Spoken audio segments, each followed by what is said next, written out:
Exodus 10, the eighth plague, locusts. Then the Lord said to Moses, "Go in to Pharaoh, for I have hardened his heart and the heart of his servants, that I may show these signs of mine among them, and that you may tell in the hearing of your son and of your grandson how I have dealt harshly with the Egyptians, and what signs I have done among them, that you may know that I am the Lord." So Moses and Aaron went into Pharaoh and said to him, "Thus says the Lord, the God of the Hebrews, how long will you refuse to humble yourself before me? Let my people go, that they may serve me. For if you refuse to let my people go, behold, tomorrow I will bring locusts into your country, and they shall cover the face of the land, so that no one can see the land. And they shall eat what is left to you after the hail. And they shall eat every tree of yours that grows in the field. And they shall fill your houses and the houses of all your servants and of all the Egyptians, as neither your fathers nor your grandfathers have seen, from the day they came on earth to this day." Then he turned and went out from Pharaoh. Then Pharaoh's servants said to him, "How long shall this man be a snare to us? Let the men go, that they may serve the Lord their God. Do you not yet understand that Egypt is ruined?" So Moses and Aaron were brought back to Pharaoh, and he said to them, "Go, serve the Lord your God, but which ones are to go?" Moses said, "We will go with our young and our old. We will go with our sons and our daughters and with our flocks and herds, for we must hold a feast to the Lord." But he said to them, "The Lord be with you if I ever let you and your little ones go. Look, you have some evil purpose in mind. No, go, the men among you, and serve the Lord, for that is what you are asking." And they were driven out from Pharaoh's presence. Then the Lord said to Moses, "Stretch out your hand over the land of Egypt for the locusts, so that they may come upon the land of Egypt and eat every plant in the land, all that the hail has left." So Moses stretched out his staff over the land of Egypt, and the Lord brought an east wind upon the land all that day and all that night. When it was morning, the east wind had brought the locusts. The locusts came up over all the land of Egypt and settled on the whole country of Egypt. Such a dense swarm of locusts as had never been before, nor will ever be again. They covered the face of the whole land, so that the land was darkened. And they ate all the plants in the land and all the fruit of the trees that the hail had left. Not a green thing remained, neither tree nor plant of the field, through all the land of Egypt. Then Pharaoh hastily called Moses and Aaron and said, "I have sinned against the Lord your God and against you. Now therefore, forgive my sin, please, only this once, and plead with the Lord your God only to remove this death from me." So he went out from Pharaoh and pleaded with the Lord. And the Lord turned the wind into a very strong west wind, which lifted the locusts and drove them into the Red Sea. Not a single locust was left in all the country of Egypt. But the Lord hardened Pharaoh's heart, and he did not let the people of Israel go. The ninth plague, darkness. Then the Lord said to Moses, "Stretch out your hand toward heaven, that there may be darkness over the land of Egypt, a darkness to be felt." So Moses stretched out his hand toward heaven, and there was pitch darkness in all the land of Egypt 3 days. They did not see one another, nor did anyone rise from his place for 3 days. But all the people of Israel had light where they lived. Then Pharaoh called Moses and said, "Go, serve the Lord. Your little ones also may go with you. Only let your flocks and your herds remain behind." But Moses said, "You must also let us have sacrifices and burnt offerings, that we may sacrifice to the Lord our God. Our livestock must go with us. Not a hoof shall be left behind. For we must take of them to serve the Lord our God, and we do not know with what we must serve the Lord until we arrive there." But the Lord hardened Pharaoh's heart, and he would not let them go. Then Pharaoh said to him, "Get away from me. Take care never to see my face again. For on the day you see my face, you shall die." Moses said, "As you say, I will not see your face again." Exodus 11, a final plague threatened. The Lord said to Moses, "Yet one plague more I will bring upon Pharaoh and upon Egypt. Afterward, he will let you go from here. When he lets you go, he will drive you away completely. Speak now in the hearing of the people, that they ask every man of his neighbor and every woman of her neighbor for silver and gold jewelry." And the Lord gave the people favor in the sight of the Egyptians. Moreover, the man Moses was very great in the land of Egypt, in the sight of Pharaoh's servants and in the sight of the people. So Moses said, "Thus says the Lord, about midnight I will go out in the midst of Egypt, and every firstborn in the land of Egypt shall die, from the firstborn of Pharaoh who sits on his throne, even to the firstborn of the slave girl who is behind the handmill, and all the firstborn of the cattle. There shall be a great cry throughout all the land of Egypt, such as there has never been, nor will there ever be again. But not a dog shall growl against any of the people of Israel, either man or beast, that you may know that the Lord makes a distinction between Egypt and Israel. And all these your servants shall come down to me and bow down to me, saying, Get out, you and all the people who follow you. And after that I will go out. And he went out from Pharaoh in hot anger. Then the Lord said to Moses, Pharaoh will not listen to you, that my wonders may be multiplied in the land of Egypt.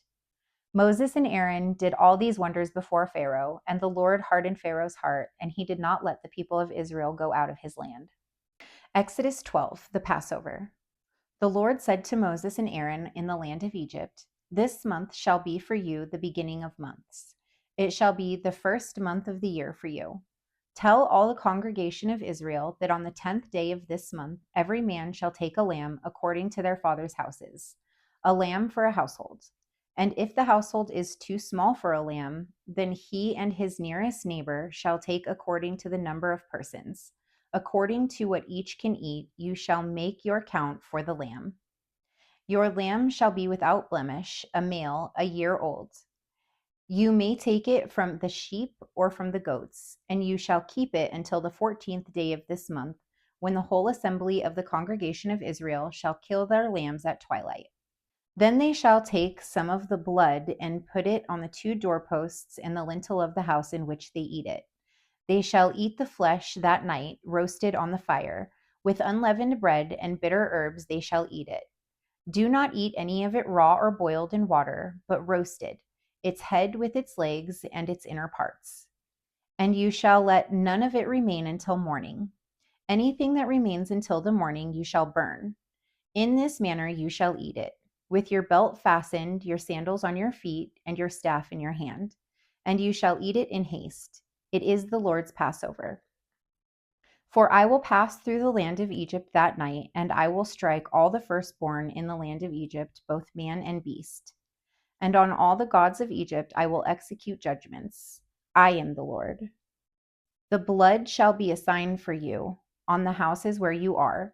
And when I see the blood, I will pass over you, and no plague will befall to destroy you when I strike the land of Egypt. This day shall be for you a memorial day, and you shall keep it as a feast to the Lord. Throughout your generations, as a statute forever, you shall keep it as a feast. 7 days you shall eat unleavened bread. On the first day you shall remove leaven out of your houses, for if anyone eats what is leavened from the first day until the 7th day, that person shall be cut off from Israel. On the first day you shall hold a holy assembly, and on the 7th day a holy assembly. No work shall be done on those days. But what everyone needs to eat, that alone may be prepared by you. And you shall observe the feast of unleavened bread, for on this very day I brought your hosts out of the land of Egypt. Therefore you shall observe this day throughout your generations as a statute forever. In the first month, from the 14th day of the 14th month at evening, you shall eat unleavened bread until the 21st day of the month at evening. For 7 days no leaven is to be found in your houses. If anyone eats what is leavened, that person will be cut off from the congregation of Israel, whether he is a sojourner or a native of the land. You shall eat nothing leavened. In all your dwelling places you shall eat unleavened bread. Then Moses called all the elders of Israel and said to them, Go and select lambs for yourselves according to your clans, and kill the Passover lamb. Take a bunch of hyssop and dip it in the blood that is in the basin, and touch the lintel and 2 doorposts with the blood that is in the basin. None of you shall go out of the door of his house until the morning, for the Lord will pass through to strike the Egyptians. And when he sees the blood on the lintel and on the 2 doorposts, the Lord will pass over the door and will not allow the destroyer to enter your houses to strike you. You shall observe this rite as a statute for you and for your sons forever. And when you come to the land that the Lord will give you, as he has promised, you shall keep this service. And when your children say to you, "What do you mean by this service?" you shall say, "It is the sacrifice of the Lord's Passover. For he passed over the houses of the people of Israel in Egypt when he struck the Egyptians, but spared our houses." And the people bowed their heads and worshipped. Then the people of Israel went and did so. As the Lord had commanded Moses and Aaron, so they did. The 10th plague, death of the firstborn. At midnight, the Lord struck down all the firstborn in the land of Egypt, from the firstborn of Pharaoh who sat on his throne to the firstborn of the captive who was in the dungeon, and all the firstborn of the livestock. And Pharaoh rose up in the night, he and all his servants and all the Egyptians. And there was a great cry in Egypt, for there was not a house where someone was not dead. Then he summoned Moses and Aaron by night and said, "Up, go out from among my people, both you and the people of Israel, and go, serve the Lord as you have said.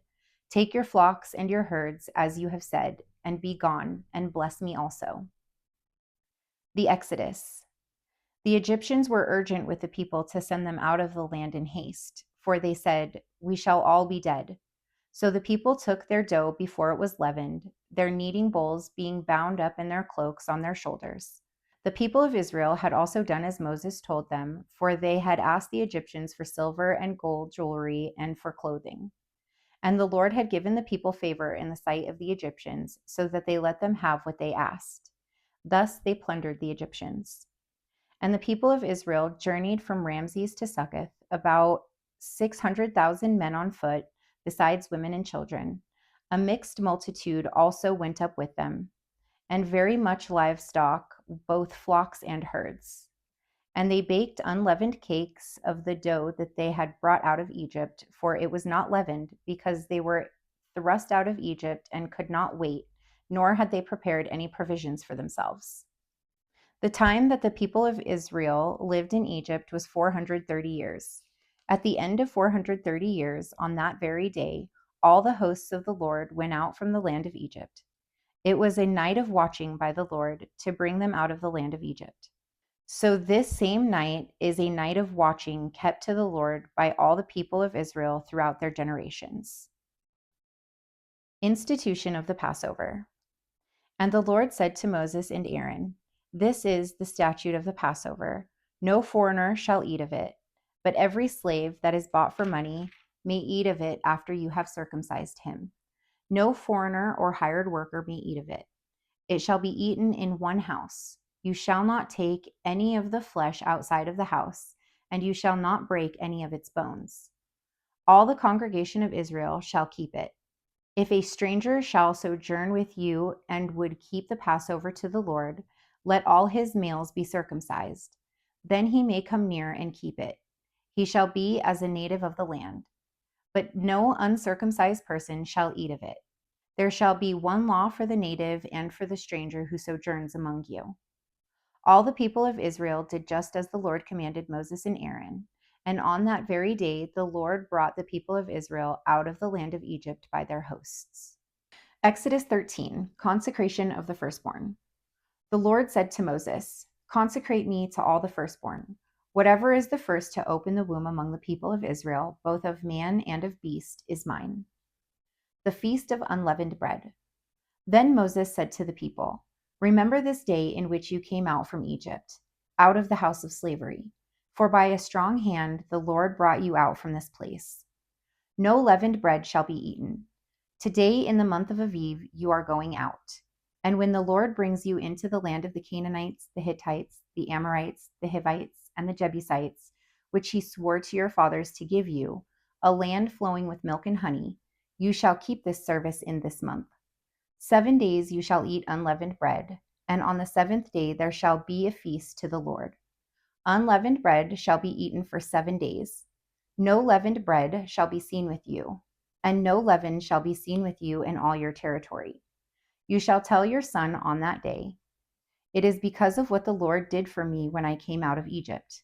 And it shall be to you as a sign on your hand and as a memorial between your eyes, that the law of the Lord may be in your mouth.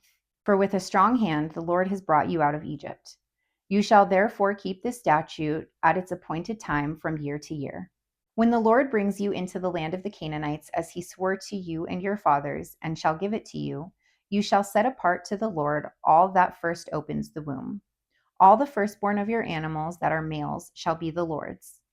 Every firstborn of a donkey you shall redeem with a lamb, or if you will not redeem it, you shall break its neck. Every firstborn of man among your sons you shall redeem. And when in time to come your sons ask you, what does this mean? You shall say to him, by a strong hand the Lord brought us out of Egypt from the house of slavery. For when Pharaoh stubbornly refused to let us go, the Lord killed all the firstborn in the land of Egypt, both the firstborn of man and the firstborn of animals. Therefore I sacrifice to the Lord all the males that first open the womb, but the firstborn of my sons I redeem. It shall be as a mark on your hand or frontlets between your eyes, for by a strong hand the Lord brought us out of Egypt. Pillars of cloud and fire.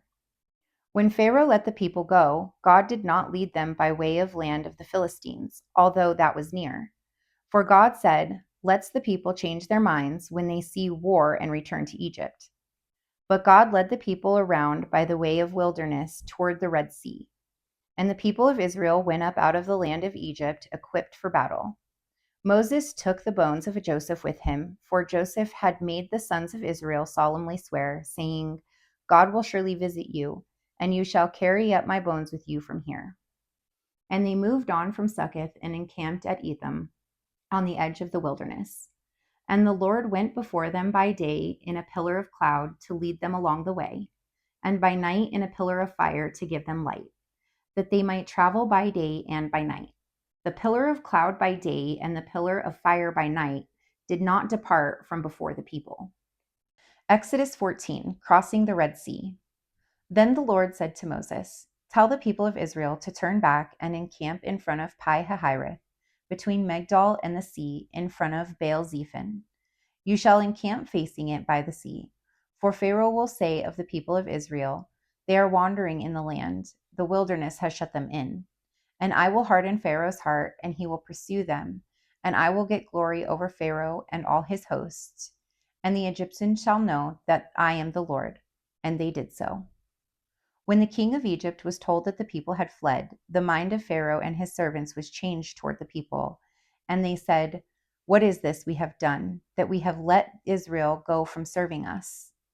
So he made ready his chariot and took his army with him, and took 600 chosen chariots, and all the other chariots of Egypt with officers over all of them. And the Lord hardened the heart of Pharaoh, king of Egypt, and he pursued the people of Israel while the people of Israel were going out defiantly. The Egyptians pursued them, all Pharaoh's horses and chariots and his horsemen and his army, and overtook them and camped at sea by Pi-hahiroth in front of Baal-zephon. When Pharaoh drew near, the people of Israel lifted up their eyes, and behold, the Egyptians were marching after them, and they feared greatly. And the people of Israel cried out to the Lord. And they said to Moses, is it because there are no graves in Egypt that you have taken us away to die in the wilderness? What have you done to us in bringing us out of Egypt? Is not this what we said to you in Egypt? Leave us alone that we may serve the Egyptians? For it would have been better for us to serve the Egyptians than to die in the wilderness. And Moses said to the people, fear not, stand firm, and see the salvation of the Lord, which he will work for you today. For the Egyptians whom you see today, you shall never see again. The Lord will fight for you, and you have only to be silent. The Lord said to Moses, why do you cry to me? Tell the people of Israel to go forward. Lift up your staff and stretch out your hand over the sea and divide it, that the people of Israel may go through the sea on dry ground. And I will harden the hearts of the Egyptians, so that they shall go in after them. And I will get glory over Pharaoh and all his host, his chariot and his horsemen. And the Egyptians shall know that I am the Lord, when I have gotten glory over Pharaoh, his chariots, and his horsemen.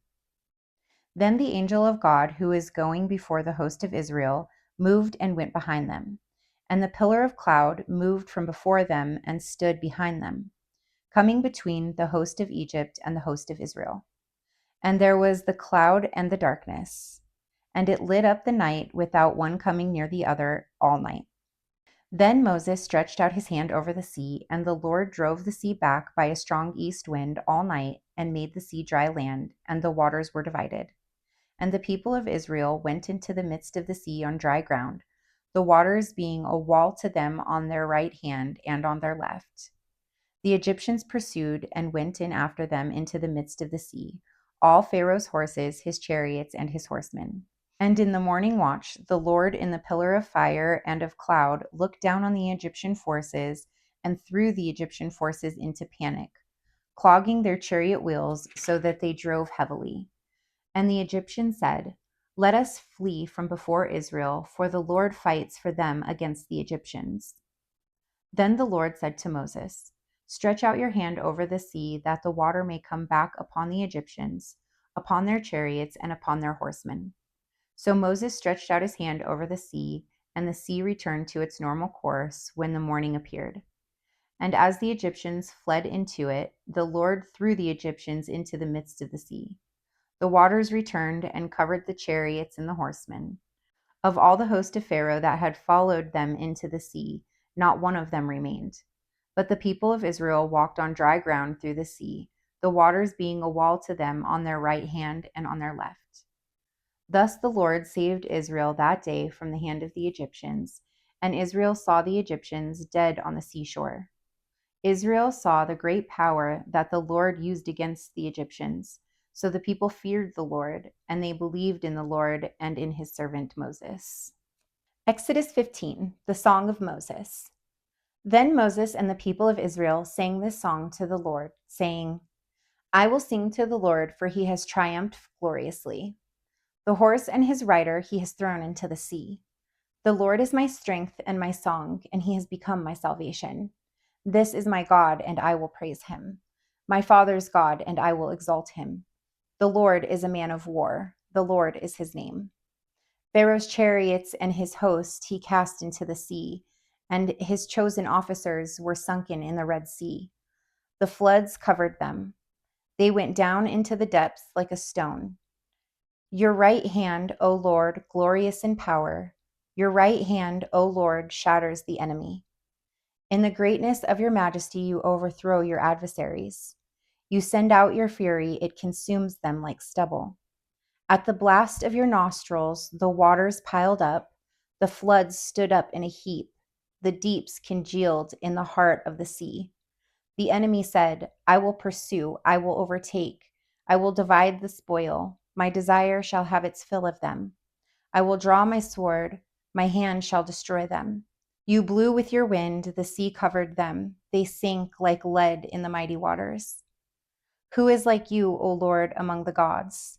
Who is like you, majestic in holiness, awesome in glorious deeds, doing wonders? You stretched out your right hand, the earth swallowed them. You have led in your steadfast love the people whom you have redeemed. You have guided them by your strength to your holy abode. The peoples have heard, they tremble. Pangs have seized the inhabitants of Philistia. Now are the chiefs of Edom dismayed. Trembling seizes the leaders of Moab. All the inhabitants of Canaan have melted away. Terror and dread fall upon them. Because of the greatness of your arm, they are still as stone. Till your people, O Lord, pass by, till the people pass by whom you have purchased. You will bring them in and plant them on your own mountain, the place, O Lord, which you have made for your abode, the sanctuary, O Lord, which your hands have established. The Lord will reign forever and ever. For when the horses of Pharaoh with his chariots and his horsemen went into the sea, the Lord brought back the waters of the sea upon them. But the people of Israel walked on dry ground in the midst of the sea. Then Miriam, the prophetess, the sister of Aaron, took a tambourine in her hand, and all the women went out after her with tambourines and dancing. And Miriam sang to them, Sing to the Lord, for he has triumphed gloriously. The horse and his rider he has thrown into the sea. Bitter water made sweet. Then Moses made Israel set out from the Red Sea, and they went into the wilderness of Shur. They went 3 days in the wilderness and found no water. When they came to Marah, they could not drink the water of Marah because it was bitter. Therefore it was named Marah. And the people grumbled against Moses, saying, "What shall we drink?" And he cried to the Lord, and the Lord showed him a log, and he threw it into the water, and the water became sweet. There the Lord made for them a statute and a rule, and there he tested them, saying, "If you will diligently listen to the voice of the Lord your God, and do that which is right in his eyes, and give ear to his commandments, and keep all his statutes, I will put none of the diseases on you that I put on the Egyptians, for I am the Lord your healer." Then they came to Elim, where there were 12 springs of water and 70 palm trees, and they encamped there by the water. Exodus 16, bread from heaven. They set out from Elim, and all the congregation of the people of Israel came to the wilderness of Sin, which is between Elim and Sinai, on the 15th day of the second month after they had departed from the land of Egypt.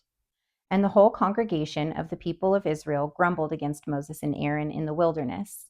And the people of Israel said to them, "Would that we had died by the hand of the Lord in the land of Egypt, when we sat by the meat pots and ate bread to the full, for you have brought us out into the wilderness to kill this whole congregation with hunger."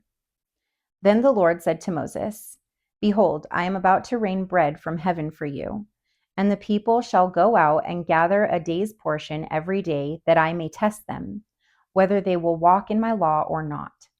On the 6th day, when they prepare what they bring in, it will be twice as much as they gather daily."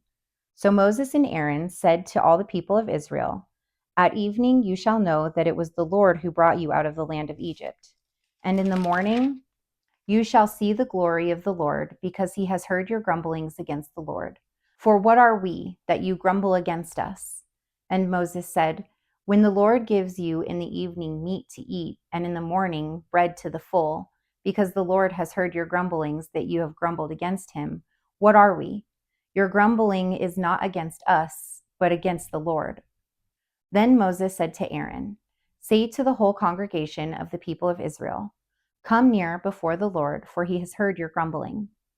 And as soon as Aaron spoke to the whole congregation of the people of Israel, they looked towards the wilderness, and behold, the glory of the Lord appeared in the cloud.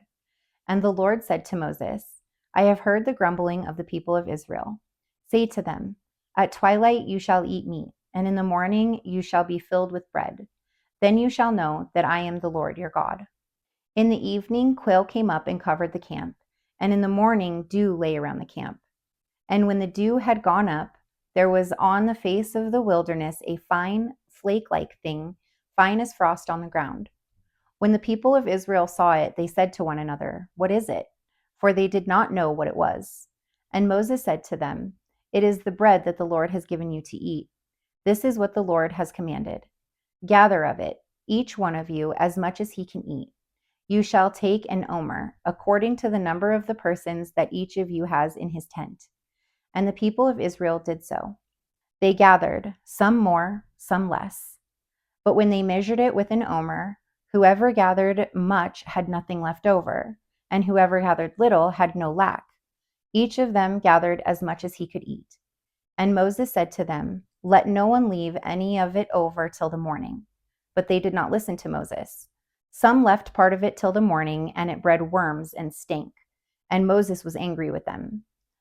Morning by morning they gathered it, each as much as he could eat. But when the sun grew hot, it melted. On the 6th day they gathered twice as much bread, 2 omers each. And when all the leaders of the congregation came and told Moses, he said to them, "This is what the Lord has commanded. Tomorrow is a day of solemn rest, a holy Sabbath to the Lord. Bake what you will bake, and boil what you will boil, and all that is left over lay aside to be kept till the morning." So they laid it aside till the morning, as Moses commanded them. And it did not stink, and there were no worms in it. Moses said, "Eat it today, for today is a Sabbath to the Lord. Today you will not find it in the field. 6 days you shall gather it, but on the 7th day, which is a Sabbath, there will be none." On the 7th day some of the people went out to gather, but they found none. And the Lord said to Moses, "How long will you refuse to keep my commandments and my laws?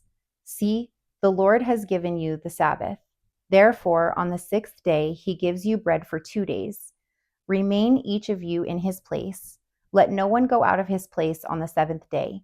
So the people rested on the seventh day. Now the house of Israel called its name manna.